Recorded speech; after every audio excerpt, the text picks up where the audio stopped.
लगता है देवी कि आपने अपने स्वामी को प्राप्त करने के लिए जो प्रयत्न किए वो अधूरे हों।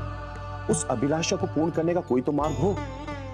कोई मार्ग नहीं है, सब करके देख लिया, सब व्यर्थ है। एक उपाय शेष है मेरे पास, जिसे निश्चित रूप से आप अपने स्वामी को प्राप्त कर सकती हैं। क्या क्या उपाय है वो? कैलाश यात्रा। कैलाश यात्रा? हाँ, महादेव के दर्शन करने के बाद मन में कोई इच्छा नहीं रहती। मैं भी अपनी मनोकामना पूर्ति के लिए कैलाश यात्रा पर हूँ।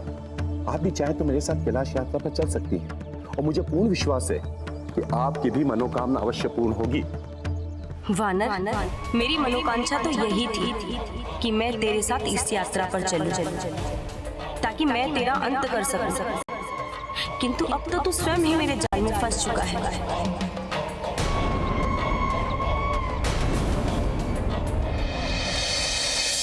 देवर्षि, ये आप क्या कह रहे हैं? आप जो कह रहे हैं वो संभव नहीं है।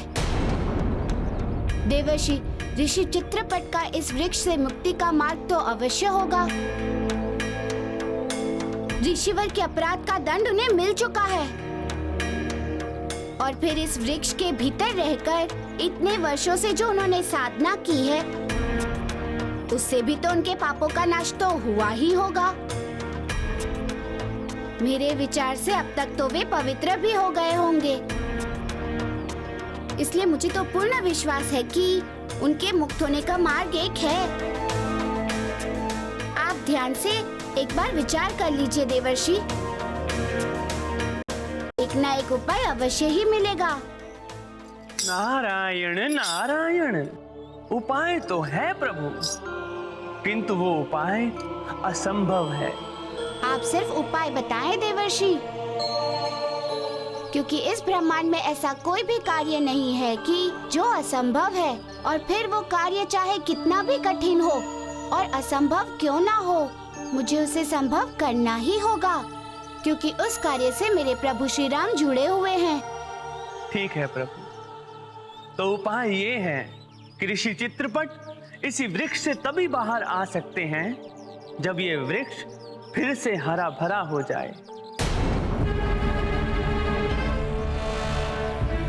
देवर्षि, ये तो वास्तव में असंभव है। इस वृक्ष का जीवन तो समाप्त हो चुका है, फिर ये कैसे होगा?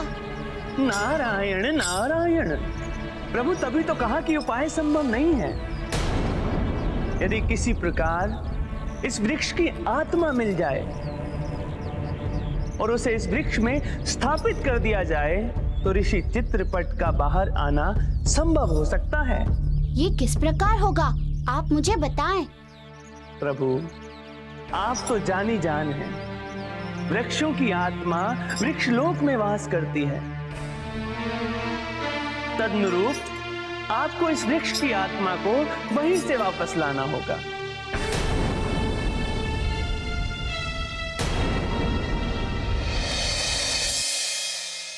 बहुत बहुत धन्यवाद। तुमने मुझे नया जीवन ही नहीं दिया, बल्कि मेरा खोया हुआ विश्वास लौटाया है। तुम्हारा साहचर्य पाकर मैं जैसे फिर से जी उठी हूँ। मेरा धर्म, मेरा कर्म और अपने स्वप्न के प्रति विश्वास लौटाया है। मैं सच में हृदय से तुम्हारी आभारी हूँ। देवी, ये तो मेरा कर्तव्य था। वानर, तुझे नहीं पता कि तू अपने कर्तव्य की पूर्ति करते करते किस प्रकार शूर्पणखा के जाल में बुरी तरह फंस गया है। जो मैं चाहती थी उसे मैंने पा लिया। अपनी झूठी कहानी पर तुझे विश्वास करवा ही दिया। मैं जीत गई वानर, क्योंकि अब पूरे मार्ग में मैं तेरे साथ रहूंगी और समय मिलते ही तेरा वध कर अपना प्रतिशोध पूर्ण करूंगी। देवी,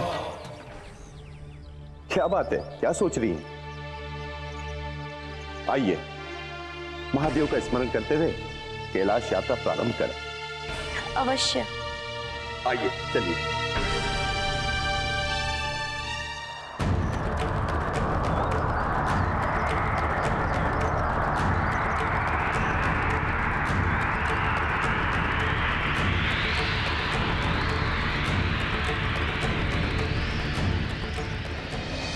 ओम नमः शिवाय। ओम नमः शिवाय, ओम नमः शिवाय, ओम नमः शिवाय, ओम नमः शिवाय। बलशाली से बलशाली पुरुष भी स्त्री के त्रिया चरित्र के सामने निर्बल और असहाय हो जाता है वानर। ओम नमः शिवाय।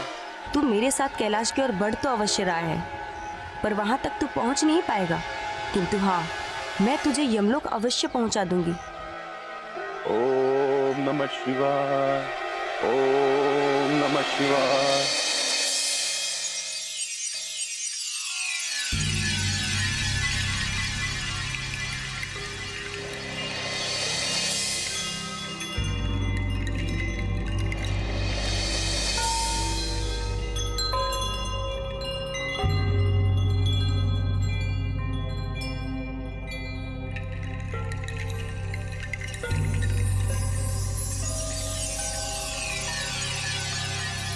यही है वृक्ष लोक।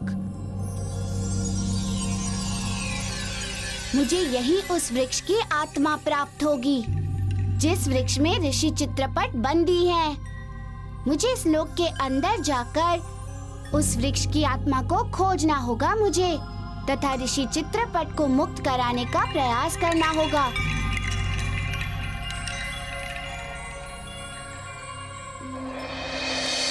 ओम नमः शिवाय, ओम नमः शिवाय, ओम नमः शिवाय। मेरे दुख को दूर करने का उपाय तो बता दिया, किंतु आपको क्या दुख है जो इतनी विकट कैलाश यात्रा पर हो? यदि गोपनीय ना हो और बता सकने योग्य हो तो आप मुझे बता सकते हो। सही यात्री से कैसी गोपनीयता? यात्रा में सह यात्री एक दूसरे के सुख दुख के साथी होते हैं और यात्रा की दूरी सुख दुख बांटने से ही भुगतती है। तो बताओ, किस उद्देश्य से आप इस यात्रा पर हो? क्या दुख है आपको? देवी, मैं कैलाश यात्रा अपनी पत्नी अंजना के प्राणों की रक्षा हेतु। क्या हुआ आपकी पत्नी को? मेरी पत्नी अंजना के प्राण संकट में है, उसकी मृत्यु होने वाली है। वो मुझसे सदा सदा के लिए बिछड़ने वाली है, इसलिए मैं कैलाश यात्रा पे हूँ। मैं महादेव की शरण में जाकर अपनी पत्नी अंजना के जीवन की रक्षा की भिक्षा मांगूंगा। भिक्षा। आपकी इतनी विकट यात्रा को देखकर कोई भी यह कह सकता है कि आपको अपनी पत्नी से बहुत प्रेम है। हाँ, मैं अपनी पत्नी से बहुत प्रेम करता हूँ। वो मेरे जीवन का आधार है। उसके बिना मैं अपने जीवन की कल्पना भी नहीं कर सकता। अपनी पत्नी से इतना प्रेम करने वाला पहला जीव देख रही हूँ। मैं आपका परिचय जान सकती हूँ? मैं उत्सुक हूँ आपके विषय में विस्तार से जानने का। देवी, आपने मुझ में ऐसा क्या देख लिया? आप साधारण जीव नहीं हैं। जप, तप, बल, आस्था सब कुछ है तुम्हारे पास, इसलिए ऐसा जीव साधारण नहीं हो सकता। आप मुझे अपना परिचय दीजिए, कौन है आप? देवी, मैं अंजन प्रदेश का राजा केसरी हूँ। ओह, ये तो हमारा सौभाग्य है कि एक राजा के सानिध्य में मैं कैलाश यात्रा पर हूँ। आपके परिवार में आपकी पत्नी के अतिरिक्त और कौन कौन है? कितनी संतान है आपको? क्योंकि एक राजा के लिए संतान होना अनिवार्य है। संतान होगी तभी तो उत्तराधिकारी बनेगा, राज्य का अस्तित्व रहेगा। सत्य कहा देवी आपने। मेरा एक पुत्र है मारुति, उसका नाम मारुति है। वो बड़ा ही होनहार और बलशाली है। मुझे गर्व है अपने पुत्र पर, गर्व है। ओह, तो यह उस उद्दंड वानर बालक का पिता है जिसने मुझे कुछ समय पहले दंडित किया था।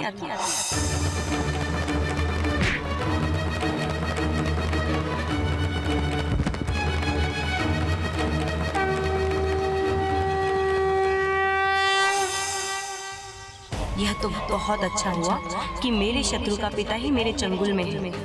अब मैं पिता और पुत्र दोनों से एक साथ अपने दंड का, अपने अपमान का बदला लूंगी। वानर बालक, देख किस प्रकार मैं विजयी होने जा रही हूँ। देख।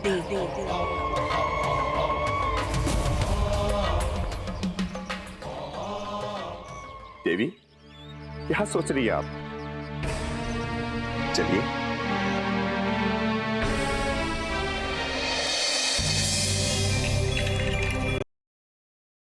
की आत्माएं वास करती हैं। ये सभी आत्माओं का रक्षक है तथा इस पर निवास करने वाली सभी आत्माएं संसार की सबसे पवित्र आत्माएं हैं जो मानव जाति की रक्षा करती हैं। क्योंकि यहाँ इस दृश्य को देखकर ये तो भूल ही गया कि को खोजने आया हूँ। उसे इतनी सारी आत्माओं में खोजूंगा कैसे? आत्माओं की भीड़ में मुझे किस प्रकार पता चलेगा कि कौन सी आत्मा उस वृक्ष की है जिस वृक्ष में ऋषि चित्रपट बंदी हैं।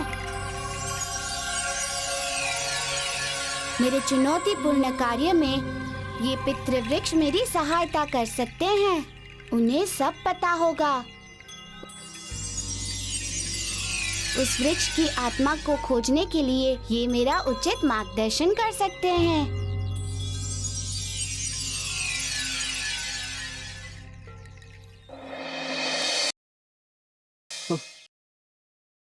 क्या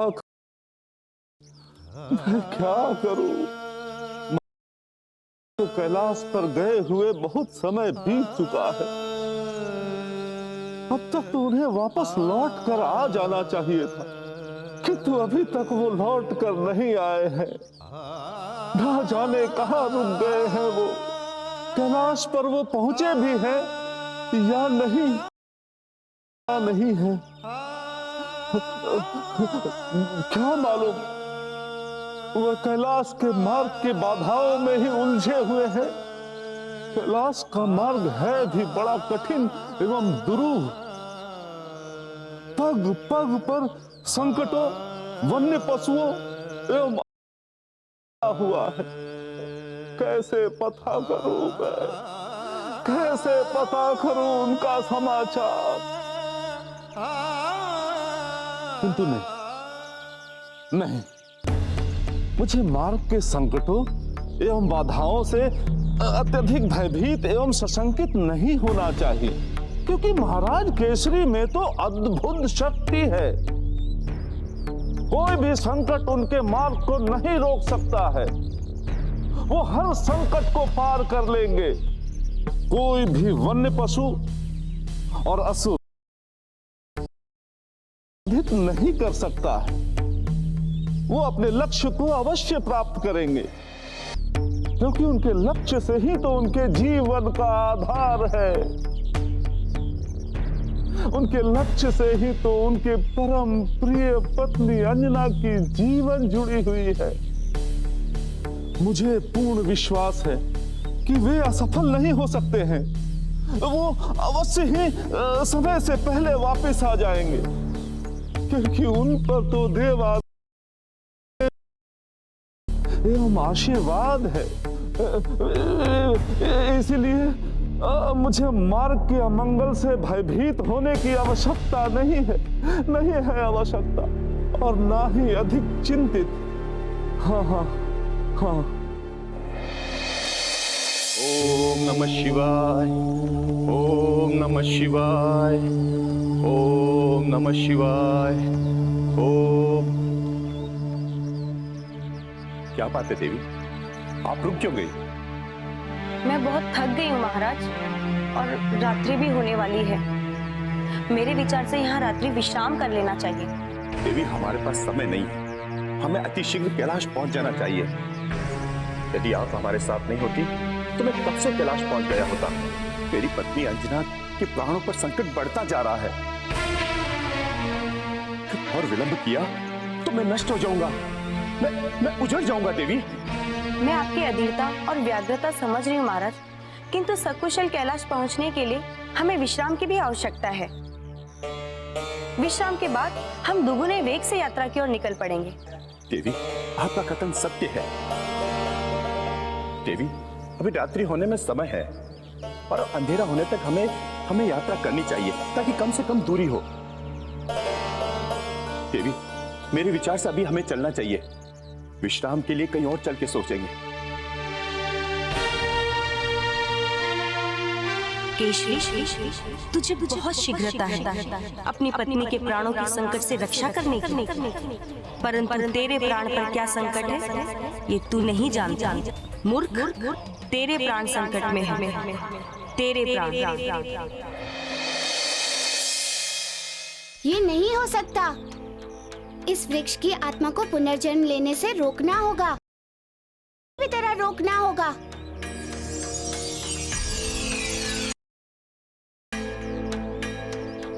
हे वृक्षों के पित्र, हे आत्माओं के रक्षक, मैं केसरी पुत्र मारुति आपका आह्वान करता हूँ। मुझे दर्शन दे पितृदेव, तथा मेरी समस्या का निदान करें।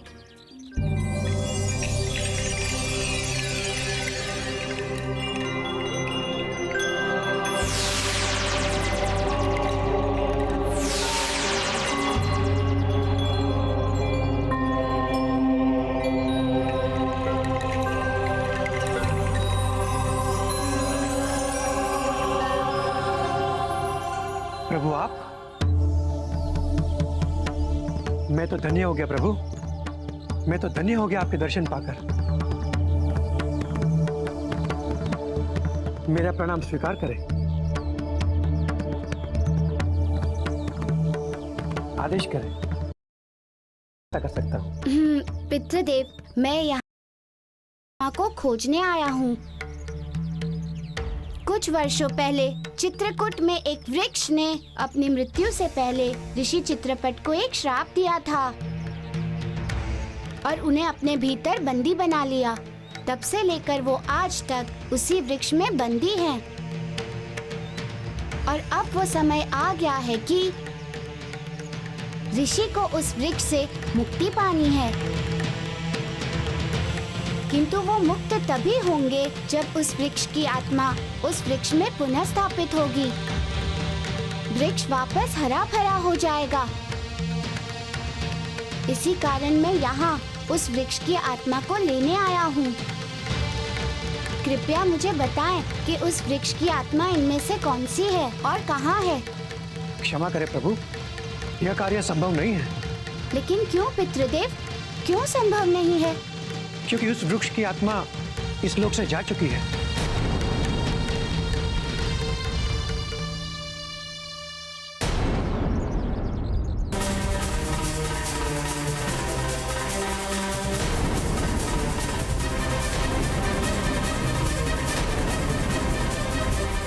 क्या उस वृक्ष की आत्मा यहाँ इस लोक में नहीं है? तो अब कहाँ है वो आत्मा? उस वृक्ष की आत्मा पुनर्जन्म के लिए इस लोक से बाहर जा चुकी है और उसका पुनर्जन्म किसी भी क्षण हो सकता है।